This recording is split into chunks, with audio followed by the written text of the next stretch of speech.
Bienvenue à la table du Seigneur. Ouais. À la table du Seigneur, vous êtes toujours les bienvenus. Chez le frère Christian, il y aura toujours de la nourriture en abondance et vous repartirez bien repus. Luc 15. Donc Luc 15, verset 25, à partir du verset 25. Donc, dans Luc 15, je voulais vous faire remarquer, donc bien sûr, la lecture, on peut remonter plus haut, hein, mais je voulais juste vous faire attirer votre attention sur ce passage ici. Donc, d'abord, à partir du verset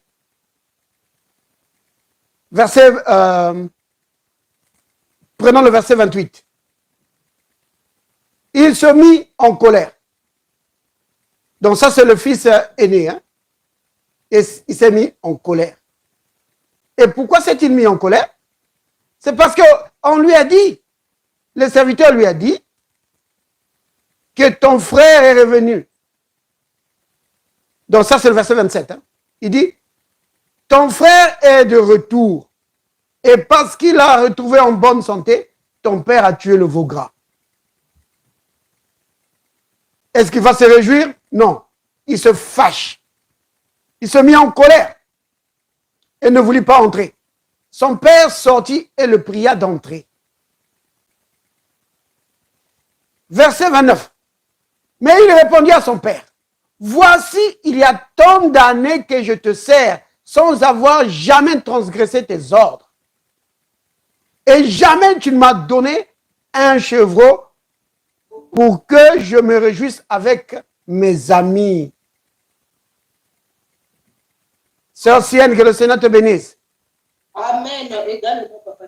Amen. Alors, verset 30. Donc, Sœur Sienne, on est en train de lire dans Luc 15. On est maintenant au verset 30. Remarquez maintenant le verset 30, bien aimé. Et quand ton fils est arrivé, celui qui a mangé, Sœur Aurore, que le Seigneur te bénisse. Donc, quand ton fils est arrivé, celui qui donne, il met la précision, il donne la précision. C'est pas n'importe quel fils. Il dit, celui qui a mangé ton bien avec des prostituées, c'est pour lui que tu as tué le veau gras. Vous voyez? Retenez bien le verset 30 là, bien-aimé. Donc aujourd'hui, on revient, comme j'avais dit la dernière fois, que sur la parabole de l'enfant prodigue, on peut vraiment entrer en profondeur. Il y a beaucoup à dire, beaucoup. Et aujourd'hui, ça va être court, hein, puisque c'est mercredi. Le titre, c'est « Ton fils ». C'est au verset 30 là. Et quand ton fils est arrivé, qui est en train de parler comme ça? C'est le frère aîné. Donc, c'est le grand frère. Celui qui l'appelle ton fils, c'est son petit frère. Il n'a pas dit quand mon frère est arrivé. Non. Il dit quand ton fils est arrivé. Vous voyez? Pourquoi il dit ça?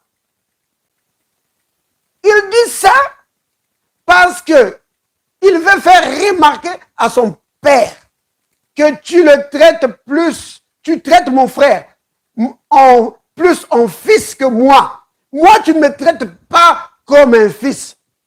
Mais lui, tu le traites comme vraiment un fils. Il a tout. Quand il demande l'héritage, et ce qui est déjà une faute, parce que tu es encore vivant, il demande l'héritage, tu partages l'héritage. Il prend l'argent, il va tout dépenser, il revient fauché, tu fais la fête pour lui. Tu tues le veau gras. Mais il a tout. C'est vraiment lui ton fils. Moi, je ne suis pas le fils. Moi, tu ne me traites pas comme un fils. Non. Moi, j'ai rien. Même pas un chevaux. On ne me donne pas même pas un chevaux.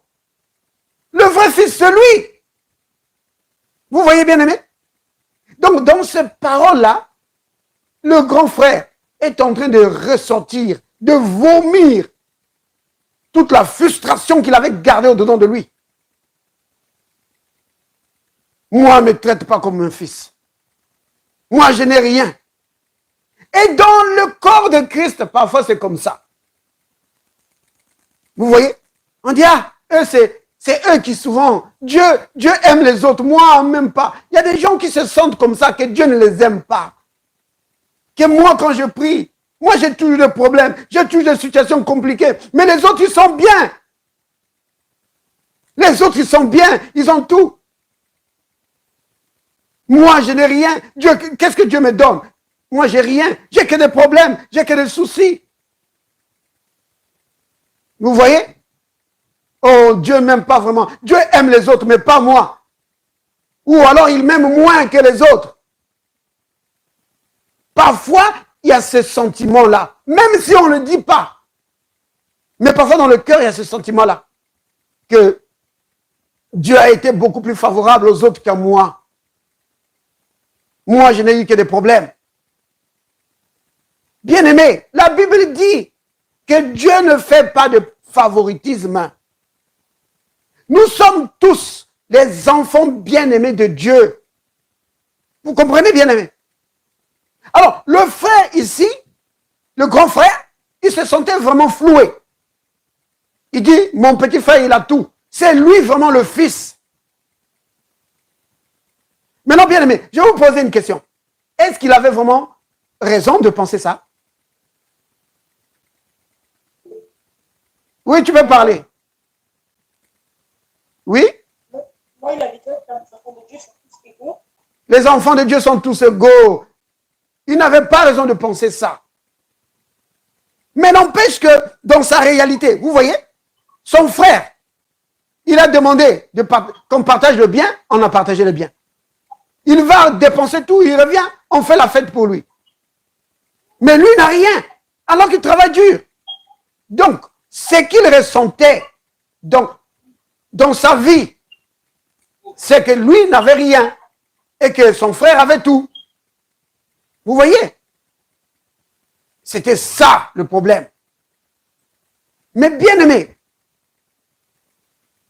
en réalité, le grand frère, il avait plus que le petit frère.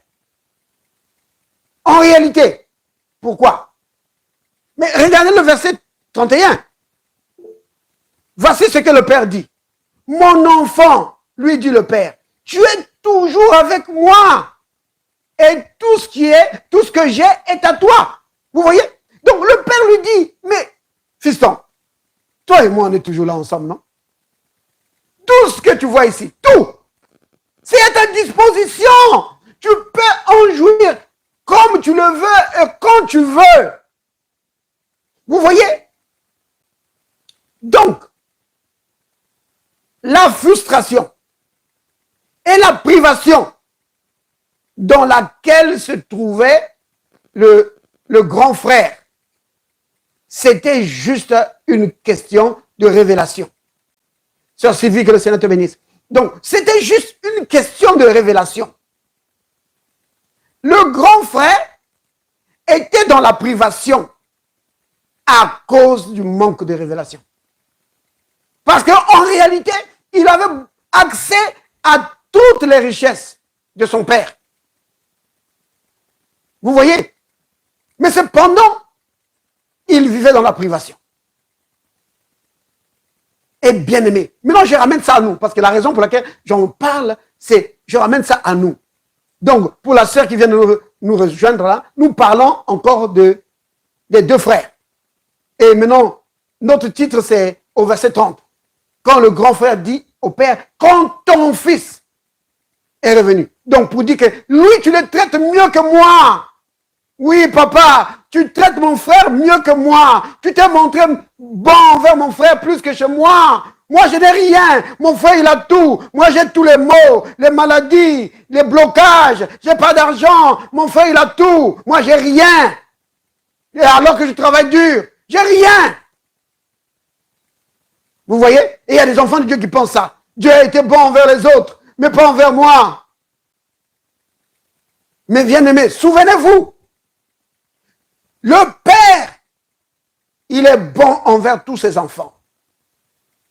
Et ce Père-là, comme notre Père Céleste, il est bon envers tout le monde, même ceux qui ne le connaissent pas. Vous vous rendez compte?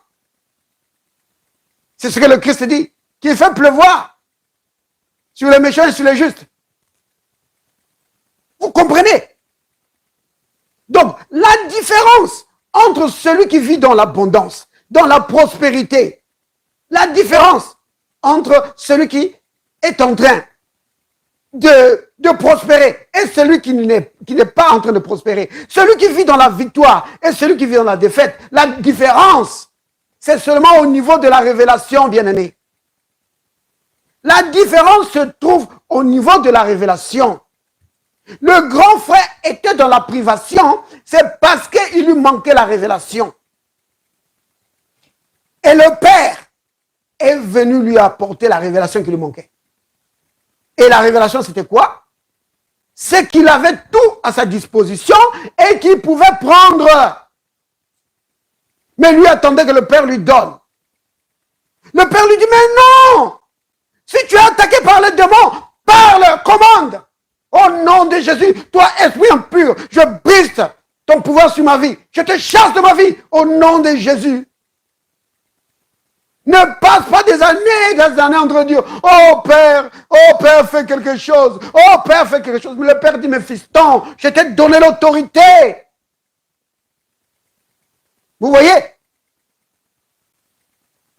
Prends autorité sur les esprits qui amènent des blocages dans ta vie.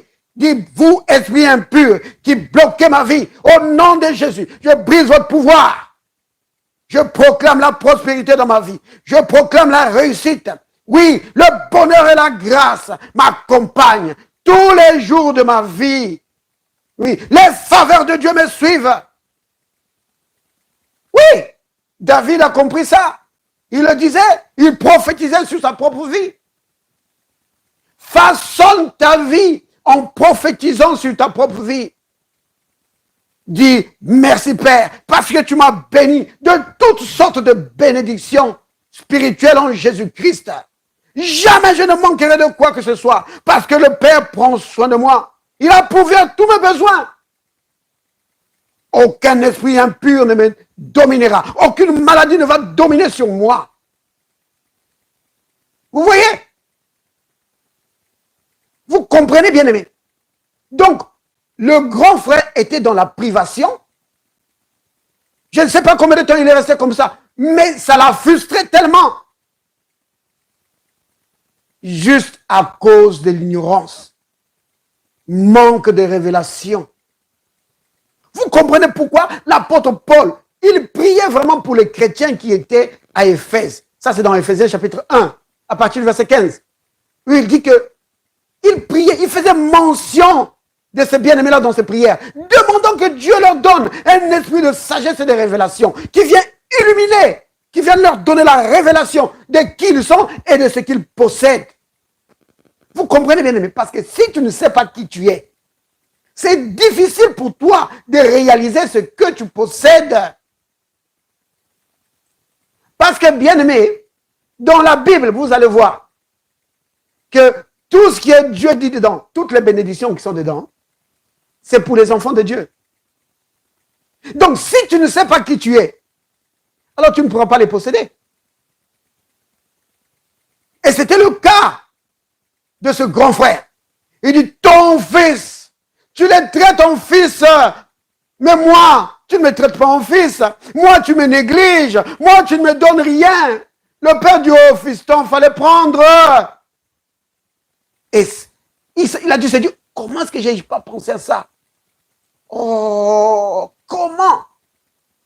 J'ai vécu vraiment dans la misère pour rien. J'ai vécu dans la privation pour rien.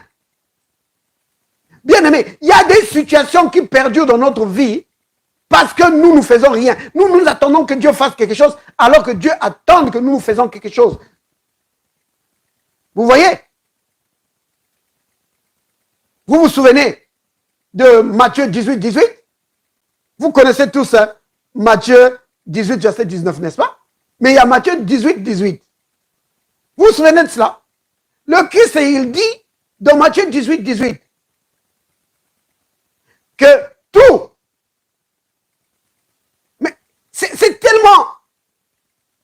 tellement au-delà de ce que l'on peut penser. Parce que dans la religion traditionnelle, c'est que c'est Dieu qui doit tout faire. Nous, nous sommes rien, nous sommes des faibles, nous sommes des pauvres pécheurs, nous ne pouvons rien faire. Mais le Christ ne pensait pas ça. Regardez ce que le Christ lui dit à propos de nous. Matthieu 18, 18, il dit ceci. Je vous le dis en vérité. Tout ce que vous lierez sur la terre sera lié dans le ciel. Et tout ce que vous délierez sur la terre sera délié dans le ciel. Donc, on peut lire ça comme ceci. Je vous le dis, c'est vraiment la vérité.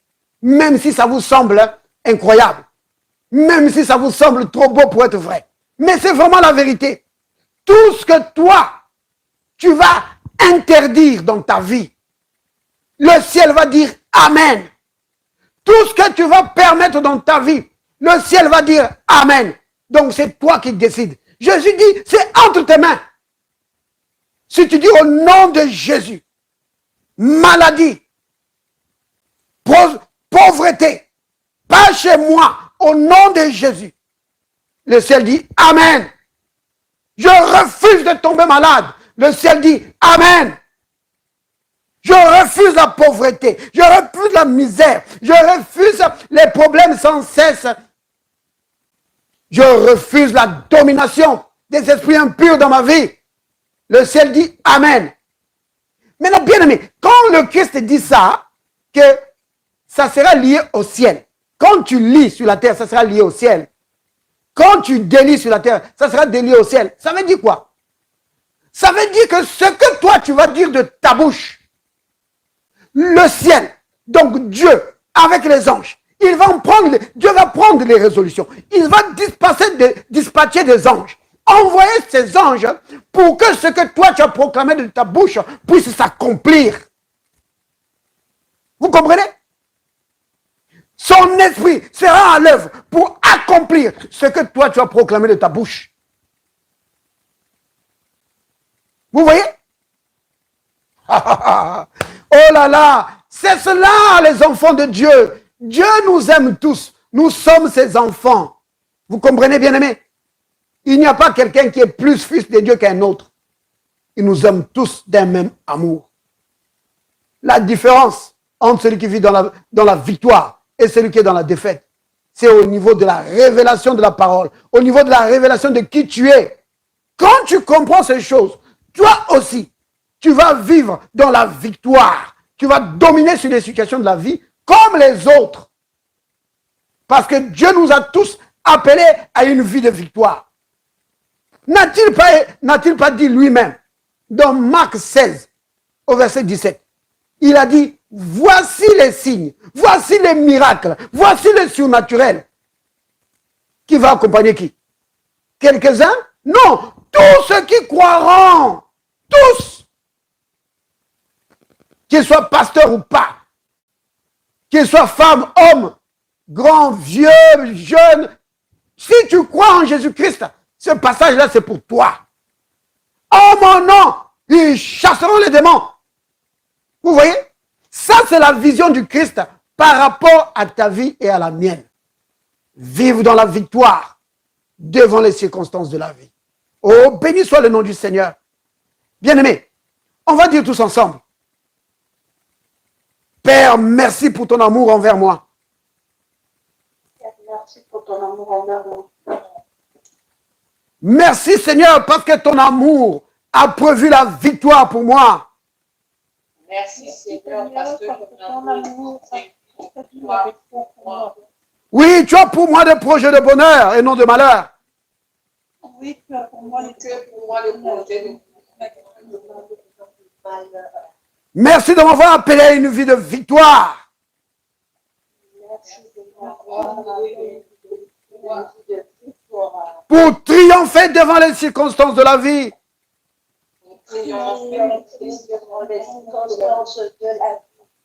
Au nom de Jésus. Au nom de Jésus. Amen. Alléluia. Béni soit le nom du Seigneur.